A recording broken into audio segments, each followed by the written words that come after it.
একবার তুমি চরণের ধুলাটা হাতে তুলে নয়নের স্পর্শ করো, আমি বলছি এক্ষুনি তুমি দেখতে পাবে।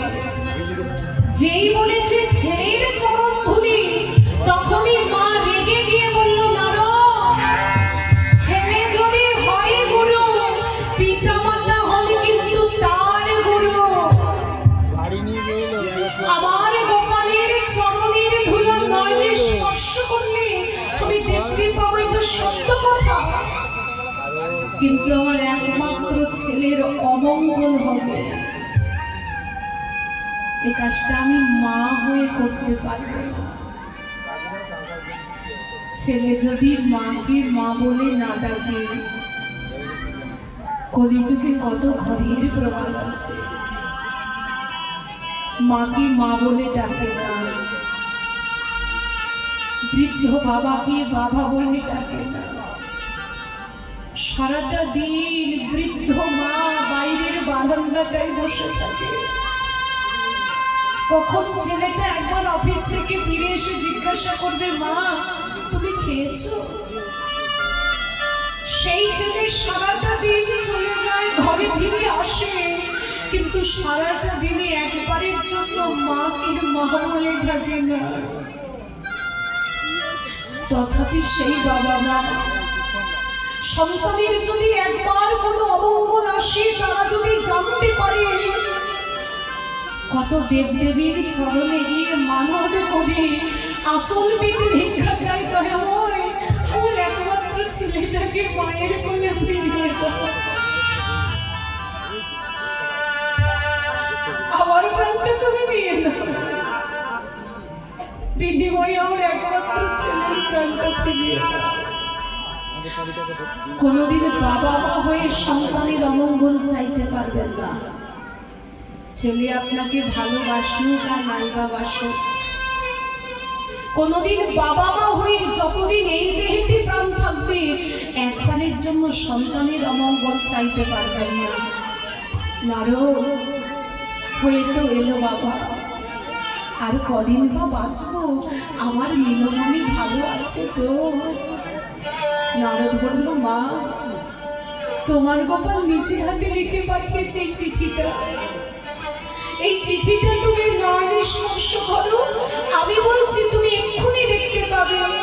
মা যশোমতী কাঁদতে কাঁদতে চিঠিটাকে হাতে নিয়ে নয়নে স্পর্শ করছে। গোপাল গোপাল বলে মাতা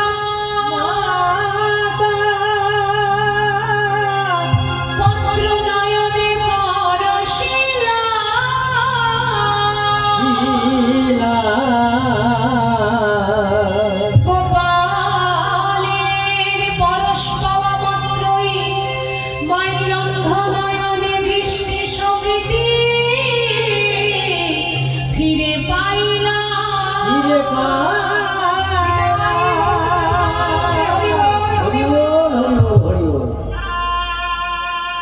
যেই না মা যশোমতী দেখতে পাচ্ছে অমনি চিঠিটা হাতে আছে, কিন্তু চিঠিটা না পড়ে নারদের হাতে তুলে দিয়ে বলছে, নারদ তুই চিঠিটা নিয়ে যা, আমাকে আবার চিঠি পড়ে দেখতে হবে যে আমার নীলমণি কার নামটা লিখে পাঠিয়েছে। সে যে আমার নীলমণি, সে যে আমার প্রাণের গোপাল, সে সবাইকে ভুলে যেতে পারে, কিন্তু তার এই অভাগিনী মাকে সে কোনোদিন ভুলতে পারে না। সবাইকে ভুলতে পারে, আমি যেটা যশোমতীর মা, আমাকে সে কোনোদিন ভুলে যেতে পারে না, আমাকে আবার চিঠিটা পড়ে দেখতে হবে। এটাই হলো ছেলে মেয়ের প্রতি পিতামাতার বিশ্বাস। ছেলে মেয়ে যত বড়ই অপরাধ করুক না কেন, যতই খারাপ কাজ করুক না কেন, বাবা মা কোনোদিন মেনে নিতে পারেন না যে তার ছেলেটাই খারাপ কাজটা করতে পারে। ছেলে অপরাধ করলে সবাই দূরে ছুঁড়ে ফেলবে, সবাই অপমান করবে, কিন্তু বাবা মায়ের ভালোবাসা কি এমন? সবাই যদি মারতে আসে, সবাই যদি টেনে নিয়ে যেতে আসে, বাবা মা কিন্তু তার সন্তানকে বুকের মধ্যে আঁকড়ে রাখে। যাই হলো বাবা মায়ের ভালোবাসা, যে ভালোবাসা ঋণ কোনোদিন শোধ করা যায় না। তাই মা যশোমতীর চিঠিটা পড়ে দেখলেন না যে কার নামটা লিখে পাঠিয়েছে। নারদের হাতে দিয়ে বলল, নারদ তুই চিঠি নিয়ে যা, সব জায়গায় নিমন্ত্রণ কর, আর আমি সারা বৃন্দাবনবাসিনীকে নিমন্ত্রণ করব। এবারে নারদ মুনি চলে গেলেন, সর্বমর্ত পাতালের সবাইকে নিমন্ত্রণ করছে, আর মা যশোমতী সারা বৃন্দাবনবাসী সবাইকে বলছে, ওগো তোমরা যেও গো, আমার নীলমণি দেখেছি, তোমাদের প্রাণের কৃষ্ণ দেখেছি, তোমরা সবাই যেও। এবার সর্বত্র যখন নিমন্ত্রিত হলো, এবার তো যাওয়ার পালা। দেখবেন ভবে আছে দুটো পালা, এক আসার পালা আর এক হলো যাওয়ার পালা। এইবার মা ভাবছেন আমি কি নিয়ে যাব, সখারা ভাবছেন তারা কি নিয়ে যাবে। সখারা কি করলো, সকাল বেলায় জঙ্গলের ভেতরে গিয়ে ভালো ভালো ফল পেড়েছে, আর সেই ভালো ভালো ফলগুলো পেড়ে নিয়ে একটা একটা করে খেয়ে খেয়ে দেখছে কোন ফলটা ভালো। খেয়ে দেখছে কেন, শাস্ত্রে বললেন খেয়ে দেখছে কেন জানো? কারণ সখারা জানে এই ফলটা যদি বিস্ফল হয়, ফলটা খেয়ে যদি আমরা সখা আমরা মারা যাই, কানাই এসে কিন্তু বাঁচিয়ে দেবে। কিন্তু বিস্ফলটা ভুল করে যদি একবার কানাইয়ের বদলে তুলে দিই, কানাইয়ের কিছু হয়ে গেলে আমরা সখা আমরা তো তাকে বাঁচাতে পারবো না। তাই সখারা কি করছি, জঙ্গলের ভেতরে গিয়ে ভালো ভালো ফল পেড়ে খেয়ে খেয়ে দেখে যে ফলগুলো ভালো সেই ফলগুলো নিজেদের ওড়নার মধ্যে করে বেঁধে নিয়ে বুকে জড়িয়ে ধরে ছুটতে ছুটতে যাচ্ছে। আর মা যশোমতী প্রভাত হতে না হতেই গোয়াল ঘরে গিয়ে গাভীর দুগ্ধ দহন করে ক্ষীর সর ননি মাখন তৈরি করে আঁচলটা চাপা দিয়ে বুকে জড়িয়ে ধরে তার প্রাণের গোপালের কাছে হা গোপাল প্রাণ গোপাল বলে ছুটতে ছুটতে চলে যাচ্ছে। এবার সারা বৃন্দাবনবাসী সবাই যাচ্ছে। ওমা আপনারা যাবেন না? যাবেন না? বেশ কিছুক্ষণ পরে ঘরে যাবেন, কিন্তু এখন আমার সঙ্গে চলুন না কিছুটা সময় হরি বল। সারা বৃন্দাবনবাসী সবাই যাচ্ছে, আমরাও আজকে সবাই বৃন্দাবনবাসী, আমরাও সবাই মিলে যাবো। যশোদা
আমি একবার বলবো, আপনারা একবার বলবেন, কেমন? জোরে জোরে বলতে হবে। যাদের ঘুম পাচ্ছে তারা জোরে জোরে গাড়ি দেবেন, জোরে জোরে বলবেন, কারণ কিছুটা সময় তো জেগে থাকতে হবে নাকি? দেখি হাত তুলো সবাই। বেশ, হ্যাঁ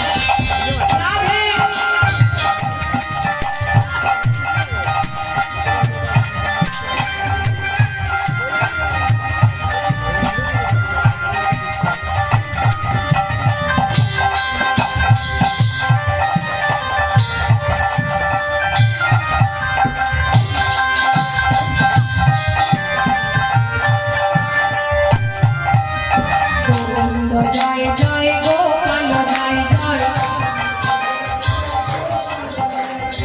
সর্বনাশ করেছে। প্রথমে ছিল কত সাউন্ড, এত কমে গেল কেন?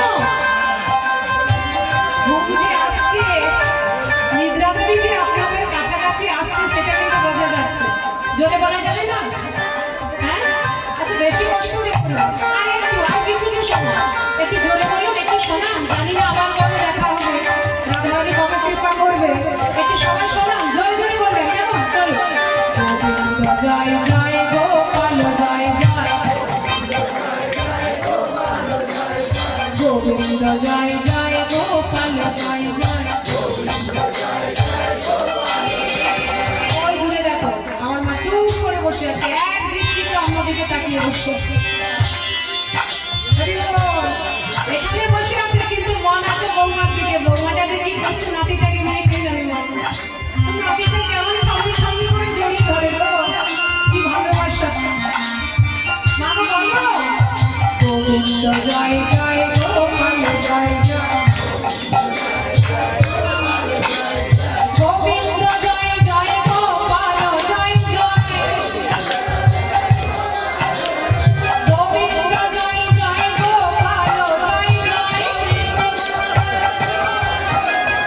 গোবিন্দ জয় জয় গোপাল জয় জয়, গোবিন্দ জয় জয় গোপাল জয় জয়, গোবিন্দ জয় জয় গোপাল জয় জয়, গোবিন্দ জয় জয় গোপাল জয় জয়, গোবিন্দ জয় জয়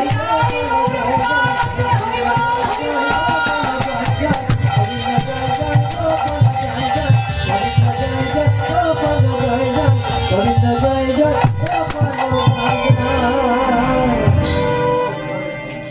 সারা বৃন্দাবনবাসী সবাই চলে গেল, এবার যাবার পালা, সাজার পালা কার? বিরোহিনী রাধা রানী, যিনি 100 বছর কাঁদছেন হাগোবিন্দ হাগোবিন্দ বলে। আজকে সুন্দর করে সেজে নিয়েছে, বরণ ডালা ফুলমালা ফুলডালা সুন্দর করে সাজিয়ে রাধারানী মনে মনে ভাবছে আমি যাব আমার গোবিন্দের কাছে সেই প্রভাসের ফিরে। সুন্দর করে সেজে নিয়েছে শ্রীমতী রাধারানী।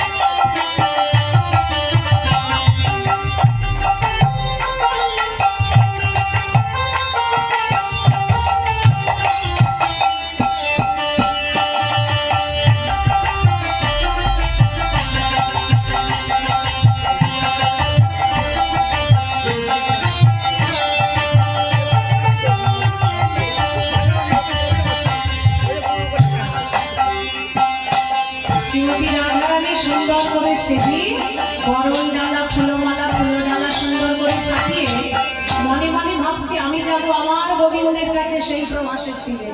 এবার যেই নামাবো চরণকে বাড়াতে যাবে, কোথায় ছিল আমার ননদিনী কুটিলা?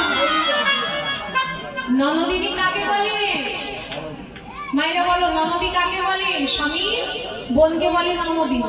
আচ্ছা ননদী কথার অর্থ কি? বারবার বলুন ননদী ননদী ননদী, বুঝতে পারবেন অর্থটা কি? কিছু বুঝতে পারছেন কি? বলুন, ভয় পাওয়ার কিচ্ছু নেই, একবার মেয়ের মতো যা ইচ্ছা হবে বলতে পারে। বলো বলো। হ্যাঁ নদী নদী, নটি নদীর ক্ষমতা ধরবেন যিনি তিনি হন নদী। কি সাংঘাতিক, বুঝতে পেরেছেন? একটা নদীর ক্ষমতা কেমন বর্ষাকালে কিন্তু সেটা দেখিয়েই দেয় নাকি? ওই খানাকুড়ি সাইডে বন্যা হয় না, মুন্ডেশ্বরী নদীর জল, একটা নদীর ক্ষমতা কেমন দেখুন, ওইরূপ নটা নদীর ক্ষমতা ধরবেন যিনি তিনি হন নদী। কি সাংঘাতিক, একবার ভেবে দেখুন। আচ্ছা শাশুড়ি কারা হন? অনেক শাশুড়ি মা বসে আছে। ও ঠাকুমা শাশুড়ি বলছেন মা কাকে বলে? শাশুড়ি স্বামী মাকে বলে, তাই তো? হ্যাঁ শাশুড়ি কথার অর্থ কি? বারবার বলো শাশুড়ি শাশুড়ি শাশুড়ি। যাদের দেখলে বৌমাদের শাশুড়ি যায় তারা হল শাশুড়ি। কিন্তু সেটা ছিল দাপর যুগে। আমার বাবারা দাদা ভাইরা কিছু মনে করুন না, কথাটা অপ্রিয় হলেও কিন্তু সত্য। আজকালের দিনে আমাদের মতো বৌদের দেখে শাশুড়িদের শাশুড়ি হয়েছে। কি ঠিক বলিনি? পেছনে বৌমা আছে নাকি? পেছনে বৌমা আছে নাকি? বৌমা থাকলে হ্যাঁ বলবেন না ঠাকুমা। তাহলে কিন্তু বিপদ হয়ে যাবে। হ্যাঁ, সত্যি কথা বলতে গেলে বিপদ, তাই না? পেছন থেকে বৌমা এখনই মেরে দেখছে, দেখি তো আমার শাশুড়ি মা কি করে। যদি দেখেছে একবার ঘাম মেরেছেন হয়ে গেল। ঘরে যাই, সকালবেলায় যখন ভাতের থালাটি নিয়ে দাঁড়াবো না, একেবারে চাউনিতে বুঝিয়ে দেবো কে শাশুড়ি আর কে বৌমা। একবার যখন তাকাবো না একেবারে দুর্গার মতো, সেই চাউনিতেই বুঝে যাবে কে শাশুড়ি সংসারের কে বৌমা। হরি বল, হরি বল। এবার যখনই শ্রীমতী রাধারানী তিনি চলে যাবে বলে বেরিয়ে পড়েছেন, কুটিলা পেছন থেকে এসে ডাক দিয়েছে, বউ আচ্ছা যাচ্ছ কোথায়? বরং ডালা, ফুলমালা, ফুলো ডালা সাজিয়ে যাচ্ছ কোথায়? রাধারানী বলছে, ননদী আমি যাচ্ছি আমার গোবিন্দের কাছে, সেই প্রভাসের তীরে। ও আবার সেই নন্দের বেটা গেলেছিল সঙ্গে পিরিতি পিরিতি পিরিতি নিরিতি পিরিতি করেছিলেন রাধার কৃষ্ণ। কলিযুগে সেটা পিরিতি নয়, দাঁড়িয়েছে কিরিতি। যদি বলেন কেন? একদিন, দুদিন, 3 দিন, তারপর ও বলবে আমি ওকে দেখে নেবো, সে বলবে আমি ওকে দেখে নেব। আমাদের পিরিতিতে সদাই কাটাকাটি, মারামারি, হানাহানি ছাড়া ছাড়া। শাস্ত্রে বললেন পিরিতি কথার অর্থ কি জানো? পিয়েতে পীড়ন করে 10 ইন্দ্রিয়গণ, বিয়েতে রীতির মতো করে শোষণ, পিয়েতে দীপ্ত করে কৃষ্ণ গুণরস, পিরিতির তত্ত্ব কথা কহে জ্ঞান চণ্ডীদাস।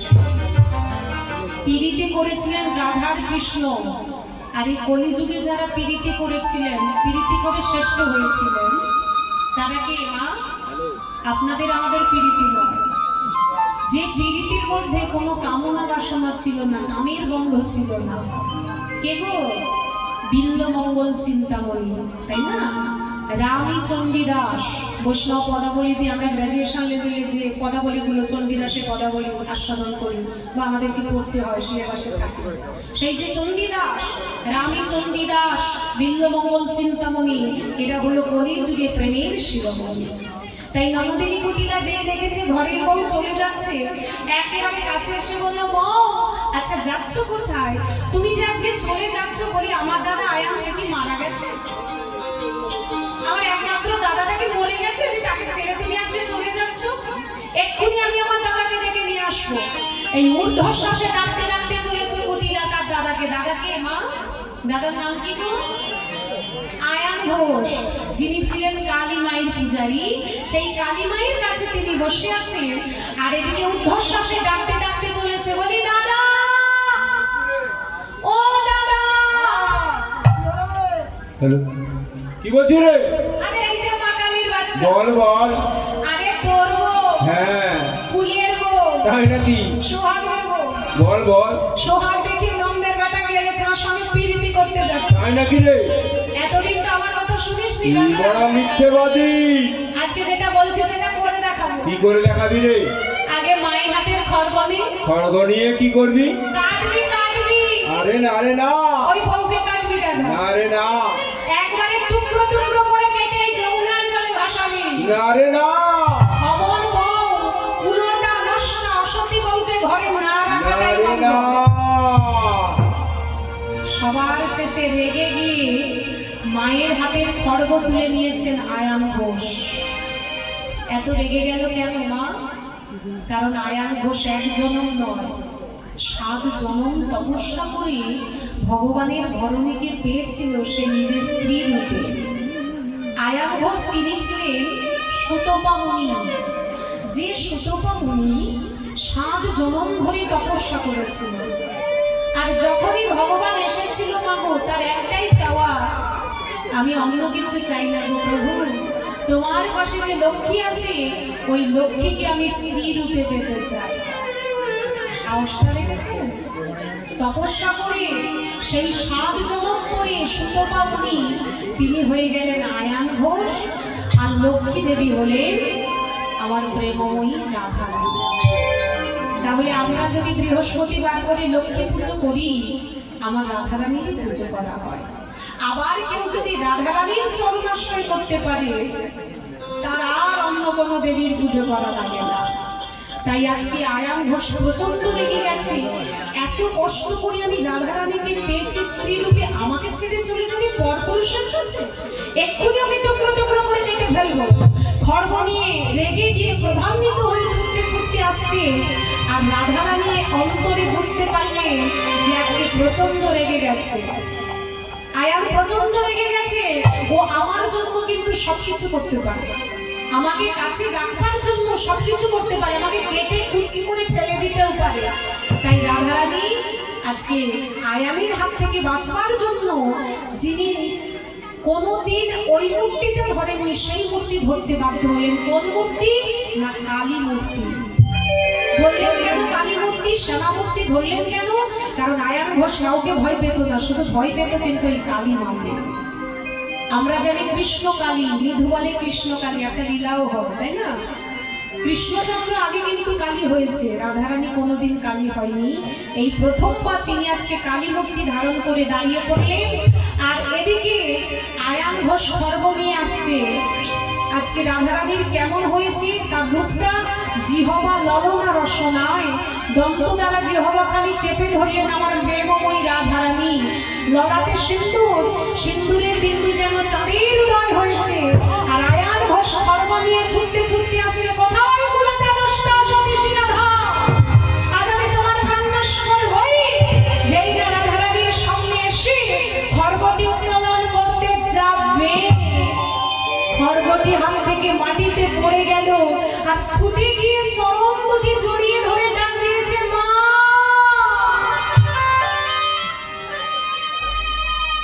এমন মায়ের চরণ আমি কোনোদিন পাইনি রে। মাটির প্রতিমাকে সেবা দিয়েছে সারাটি জীবন, যে হাঁটতেও পারে না, চলতেও পারে না, কথা বলতেও পারে না, কিন্তু এমন সচল মাকে আমি কোনোদিনের জন্য কাছে পাইনি। আজকে আমি আয়ান সচল মাকে যখন কাছে পেয়েছি, আজ আর সেবা দিতে ভুলব না। জবার মালা পরিয়ে দিয়ে মায়ের চরণ তলে বসেছে। পাশ থেকে কুটিলা বলছে, এটা কি হলো? দাদা, আরে ও তোর মা নয়, মা নয়, ও তোর বউ রাধা। সাধে কি আর বলি দাদা, বউ তোকে গুণ করেছে, কবচ করেছে, মাদুলি জুতো করেছে, মন্ত্রভূত করেছে। তা না হলে কেউ কোনোদিন বউয়ের চরণ ধরে বলে মা। কুটিলার কথায় কান দিলেন না আয়ান ঘোষ। কুটিলা দেখছে ঘরের বউ রাধারানী, আর আয়ান ঘোষ দেখছি শ্যামা মা। এমন দেখছে কেন মা? একটা কথা আছে না, যার যেমন ভাব তার কিন্তু তেমনই কাজ। যার হৃদয়ের ভাব যেমন হবে সে কিন্তু তেমনই দর্শন করবে, তাই না? ধরুন একটা গীতা, আপনার হৃদয়ের ভাব যেমন আপনি তেমন ভাবে আস্বাদন করবেন, হ্যাঁ, আর আমার হৃদয়ের ভাব যেমন আমি তেমন আস্বাদন করব। দুজনের কিন্তু কোনোদিন একই হতে পারে না, তাই না? তাই আজকে আয়ান কারোর কথা না শুনে জবার মালা পরিয়ে দিয়ে মায়ের চরণ তলে বসে বদন ধরে গাইতে শুরু করেছে। আর কুটিলা পাশে দাঁড়িয়ে আছে। ছি ছি ছি দাদা, শেষ পর্যন্ত চরণ দুটি বুকের মাঝে জড়িয়ে ধরলি, বউয়ের চরণ দুটি ধরলি, কারোর কথা না শুনি আয়ান চরণে বসে বদন ভরে গাইছে আমার